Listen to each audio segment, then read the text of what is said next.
Shalom, I'll give all praises and glory to Yahweh, B'Shem Yahshua, B'Shem Kakadash, and Davanus to the apostles of Jeremiah Rura. Shalom to the faithful men who continue doing the work. And Lord willing, I just want to make a video right quick on this this post I seen. I think this was like yesterday or whatever. But it says a lineman in North Carolina said that they found a man buried up to his shoulders, and as they tried to dig him out, he said, "Don't please let me go.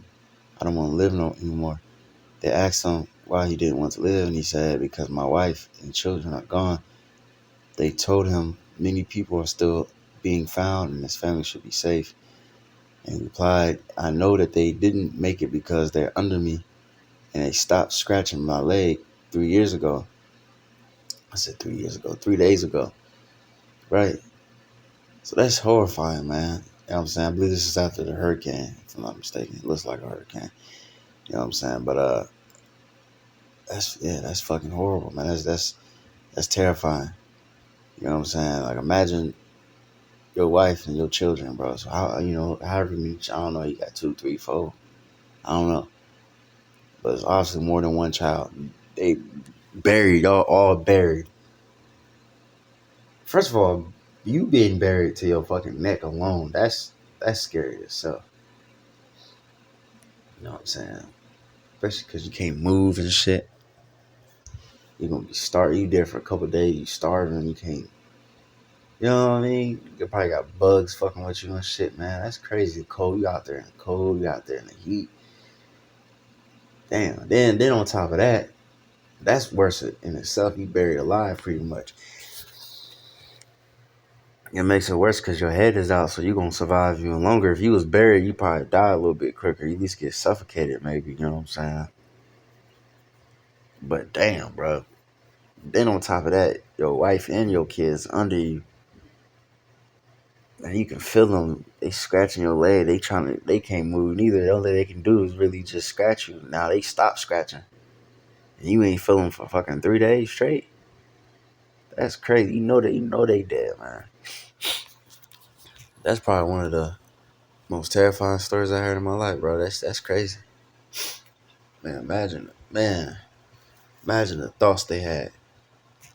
But hey, man, the Lord ain't playing with you motherfuckers, man. I don't feel bad at all. I'm just afraid of the Lord. You know what I'm saying? It's Hebrews 10:31.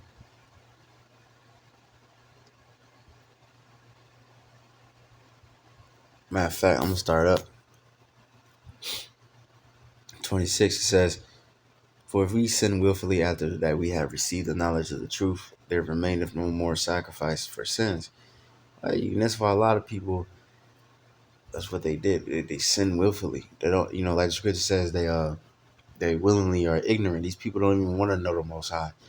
A lot of them, they know the Most High exists, but they don't even want to even try to fucking get to know him. You know what I'm saying?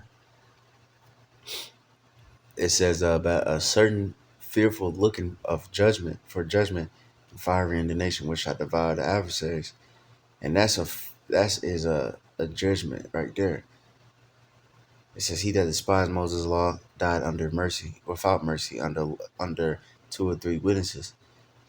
Of how much, and yeah, man, Moses' law, you get stoned, you get burnt, buried, you get fucking, what do you say? Let his blood be upon him. It was gruesome. You know what I'm saying? Being stoned, like, bro, ain't no little ass pebbles that you skip rocks. You know what I mean? You skipping rocks no, it's more than that. It's big ass boulders. I remember, in fact, I seen a picture of a depiction, even though it was wrong because the skin color. It was supposed to be so-called black man, but it was a depiction of Paul getting. Matter of fact, let me see. Paul was getting stoned. Let me see.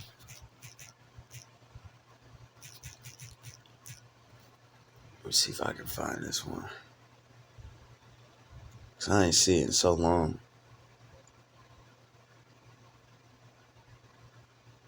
Hold on. See, look, this bullshit. Like, this nigga, how the fuck you get stoned? You got no blood on you. Like, yeah, the Lord get gruesome, man. What's that shit called? Rated R? think this is it. This ain't it, but that's a good one too. You see how big the motherfuckers are. Man, it was this one, bro. Like, yeah, some big ass stones, man. That's big as fuck too. Man, I wish I could find it. Let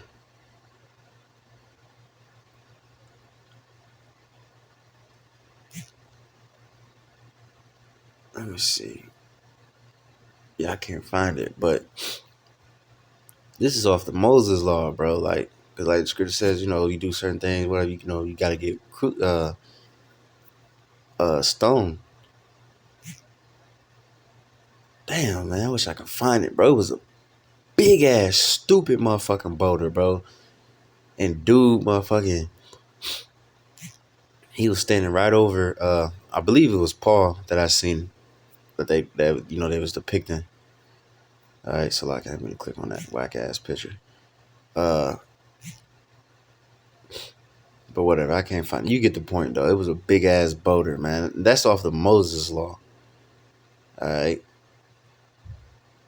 yeah, big ass stone, bro. All right, but what did it say? It said at the 2 or 3 witnesses at the of Moses law, right? And it said what? How much more of how much sorer punishment suppose ye shall he be thought worthy who have trodden under foot the Son of God, and have counted the blood of the covenant wherewith he was sanctified an unholy thing, and have done despite unto the Spirit of grace. Right. So a lot of these people, I don't know the person, I don't know if he was a Jake or not, but a lot of these people that have trodden down the Son of God's sacrifice, which is Yahweh Shai. All right. And so their punishment is going to be way a lot worse than it used to be in the ancient world, like where we had stones and, or a sword or whatever, bone. And now we got the technology is more advanced. The Lord has created more diseases and so on and so forth. You know what I'm saying? So the punishment to these people is going to be crazy. You know what I'm saying? For we know him that have said, vengeance belongeth unto me, I will recompense, saith the Lord. And again, the Lord shall judge his people. It is a fearful thing to fall into the hand of the living God. Right? And that story right there, that's a fearful thing.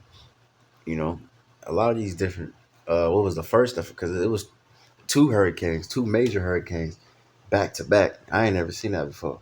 I don't know I'm pretty sure, I don't know if it's in history, it happened before, but I never seen it, you know. But, um, the first one, I forgot where the fuck it was at. I think the second one was in Florida or whatever. But the first one, the lady, she was giving testimonies to other like neighbors and shit like that in the community. And then she was talking about somebody went outside and they seen dead bodies all over the damn yard. And they was calling the people like, who gonna clean these bodies up? You know what I'm saying? Like, motherfuckers ain't worried about that. They gonna clean that shit up later. Most likely, they probably too busy trying to find survivors and shit, man. You know what I'm saying? That's a fulfillment of the scriptures. The scriptures say that their dead bodies gonna be in the street and nobody gonna bury them. You know what I'm saying? That's terrifying. Imagine that shit. You just wake up, you walk outside, there's 3, 4, 5 bodies in your yard, bro. Then on top of that, the damn emergency, what they call them, the paramedics and all that shit, FEMA, whatever the fuck, all them niggas is busy because everybody else is fucking get fucked up. Hey man, the Lord ain't playing with these motherfuckers, man. The Lord is terrifying. He's going to, and that's the shit haven't really started yet. I mean, shit getting serious now, but that's gonna be a sunny day compared to what's about to come. All right.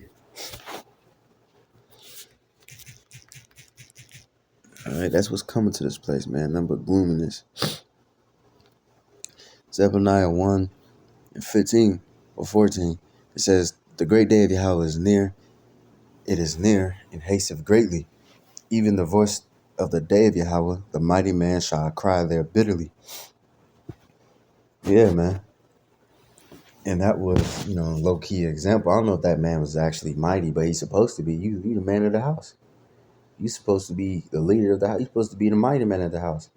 You got your wife, you got your kids and shit. You're supposed to protect them. You're supposed to be, you're supposed to be mighty enough to protect them. And you couldn't even do that. Y'all was stuck. Y'all was buried. Y'all was buried the motherfucking alive. You couldn't do shit. You know what I'm saying? To the point when he wanted fucking death, man. It says that day is a day of wrath, a day of trouble and distress. All right, you don't think those people was, you think he wasn't crying out? His head was out, so I'm pretty sure he was crying out for help. He's probably crying out for help for days, man. He's probably lost his voice and everything. It says a day of wasteness and desolation, and right, man. And before the thermonuclear missiles for real waste and make this place desolate, the Lord's making this place desolate by those hurricanes. You see the aftermath; it just looked desolate. Everything's debris all over the goddamn place. You know what I'm saying? Whole houses removed, man. That's the power of the Lord. Even if Esau uses his technology, who give a fuck, man? Still the power of the Lord. And what the scripture says, was that Psalm 17, that the wicked is the Lord's sword. So, who gives a fuck? Even if Esau did use his technology, that still fulfills the scripture. The scripture says what? That the wicked is the Lord's sword. The Lord uses the wicked to punish the other wicked people on the earth. You know what I'm saying? The Lord gave him that knowledge to create that technology to control weather. But guess what? We're gonna be able to control weather on the right hand side. Esau is just doing it on the left hand side. All right. It says a day of darkness and gloominess, a day of clouds and thick darkness, a day of the trumpet and alarm against the fenced cities and against the high towers. All right. So yeah, man. And it's all gonna lead to thermonuclear missiles. But like I said before that, it's gonna be beginning of sorrows. It's gonna be famine, death, and destruction, plagues, hurricanes, tornadoes, earthquakes. All right, murder, grapes. Okay, robbery, battery, all that shit, man. All the fucking wickedness you can think of, man. But guess what, though? At the same time, all that shit going on, righteousness is gonna be going on too. Best believe, man. All right, there's always gonna be a light of hope. Not for these 2/3 wicked people. It's only gonna be darkness for them. But as far as the righteous people, I'm speaking to you. It's gonna be light for us. We're gonna see, as the scripture says in Psalms 91, death is gonna be at your right hand, but it's never gonna come near you. You gotta you gotta remember that too. We're gonna see miracles. We're gonna see deliverance, all that. But for you 2/3, hey man, the Lord gonna take your ass out, all right. But like I said, he the man told the people just to kill him. And that's a fulfillment too. It says Revelations 9 and 6. It says, in those days shall men seek death and shall not find it, and shall desire to die, and death shall flee from them. Okay? So yeah, man. And that's gonna happen again. All right? Because I believe this one is let me see.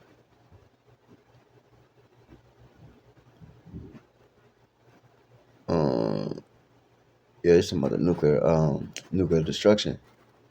You know what I'm saying? But even before that, all right. Yeah, but even before that, before them throwing nuclear missiles happen, man, the Lord ain't gonna just do one and done. It's gonna be a build up to that. You know what I'm saying? Like the list I just listed, like it's gonna be a lot of other shit I didn't mention. Plagues and pestilence. And people was afraid off of little ass Rona. There's gonna come a time where it's gonna be multiple deadly. I mean, real deadly plagues going on at the same time in diverse places. All right, and a lot of you people, you gonna seek death. You gonna want to die, but you ain't gonna be able to. You know what I mean? Who knows, man?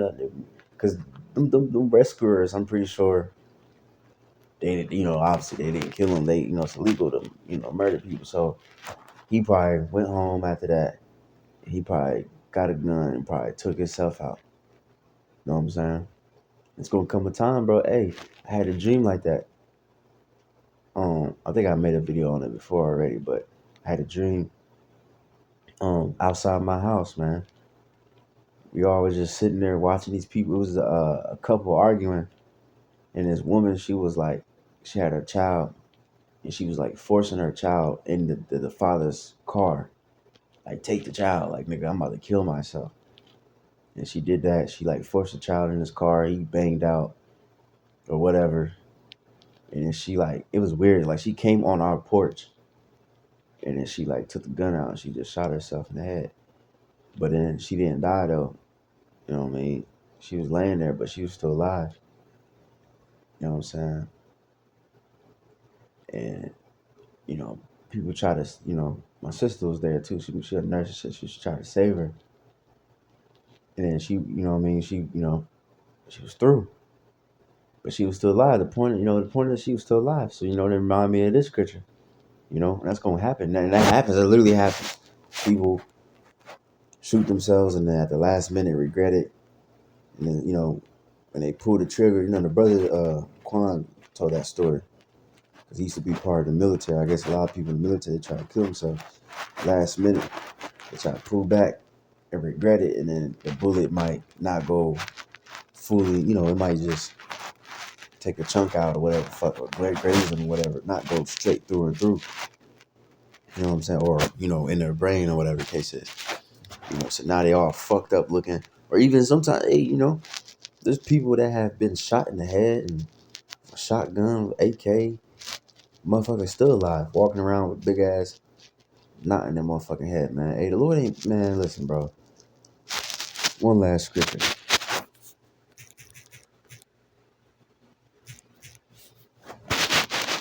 All right. Luke 12 and 5. 4. And I say unto you, my friends, be not afraid of them that kill the body, and after that have no more that he can do. And amen, especially Esau, Edom. I just want to say this, man. Fuck Esau, man. That nigga whack as hell, man. You want to play like you got the power to control weather. You got power to kill and make alive, pretty much. You got the power to put you in prison, take your money away, take your job away, take your freedom away. You can take all that shit away. He can take your life away. He can torture you. Hey, one thing that you can't fucking do is take a man's soul. And that's why I'm going to laugh in your face, man. Because you can do a lot, man. But that's why you shouldn't be afraid of him. But what? But I will forewarn you whom ye should fear. Fear him, which after he have killed, have power to cast into hell. Yeah, I say unto you, fear him, which is who? The Most High. Right? Like Apostle Gabar said, you know what I mean? The Lord can, what's that mean? He can torture you and throw you, cast you into hell. That's, he can torment you, man. He can keep you alive and torment the fuck out of you. You got stories of people getting shot up 13 times. Matter of fact, I think somebody got shot like recently, like 30 fucking times, bro. Still alive. Don't tell me how. Don't ask me how. I don't fucking know. But I don't know if that's even possible. But the Lord can do that to you, man. You shouldn't. You pissing in the damn, in a bag or, you know what I mean? I remember at school, this one dude, he used to be part of the army. Nigga got his dick shot off, man. And you know what I mean? And one of the students was fucked up. But hey, that's that nigga's judgment. But he had his dick shot off and shit like that. And he this fucking student, he was in a younger class than me. I don't know. I heard he said he lied on the teacher saying that he tried to molest him. And then he ended up killing himself for that. You know what I'm saying? But that's an example of destroying your body in hell. Because the Lord kept that man alive for a minute. He went to war So you already got, what's that? PDSTD, whatever the hell that shit called. So like, yeah, I can't think of the name right now. Post traumatic stress. You know what I mean? So like, I'm not trying to say whatever, but you know what I mean. You get that, then you get your dick shot off. So now, I mean, that alone is, I mean, what the fuck? Then you get lied on saying that you raped a little boy or molested, whatever. Then what you do? Then this nigga killed himself, man. That nigga was tortured, man, until he finally took himself out. You know what I'm saying? And that's gonna happen a lot more, man. These people, you know, a lot of these people, they gonna get fucked up. You know what I'm saying? And they gonna seek death. You know, some people seek death by cop, you know, or whatever. They try to kill themselves, jump off. Hey, and the Lord gonna keep your spirit in your body, man, to make you suffer even longer. All right. So like, I know I said one last scripture, but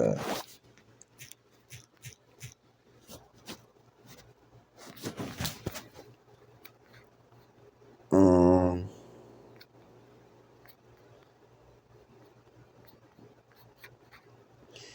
2 Peter 2:9. The Lord knoweth how to deliver the godly out of temptations, and to reserve the unjust unto the day of judgment to be punished. See, to reserve the unjust into the day of judgment to be punished. So the Lord sometimes will preserve somebody, and they would think, oh yeah, see, God, yeah, God's protecting me. Nah, nigga, the Lord just keeping you alive. He might have you get shot up. Oh man, thank God, man, I'm alive. And then you continue on with your wickedness. But he's saving you for a later judgment, man. You know? So the moral of the story is what? To fear the Most High. You know what I'm saying? So like I got to, man. I got to. One more for real this time. If it's the Lord's will. It's one of my favorites. Sirach 1:8. There is one wise and greatly to be feared. Yahweh is sitting upon his throne. Right. So fear him or die. All right. Fear him, love him, and you're gonna live. All right. But with that, hopefully it's edifying. We give our praises and glory to Al Bashim Al Shabbat Shem Dash. The balance of the apostles, Jim S. Ruel, and shalom to the brothers in this work. Time to say shalom.